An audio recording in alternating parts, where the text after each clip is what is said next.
How to cash out on Vantage. First, you have to log into the client portal, then click on the withdraw funds.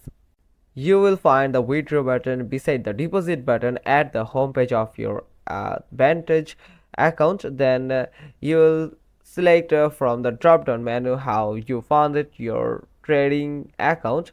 Then enter the requested data like your name, bank address, and account number. Enter the withdrawal amount and upload a copy of your bank statement not older than 3 months.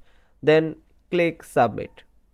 After that, it will take 2 to 5 business days to processing the withdrawal request or cash out request from Vantage.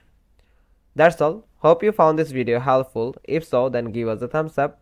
Don't forget to subscribe our channel, click on the bell icon, and we will get back to you soon with another informative video. Thanks for watching. Till next time.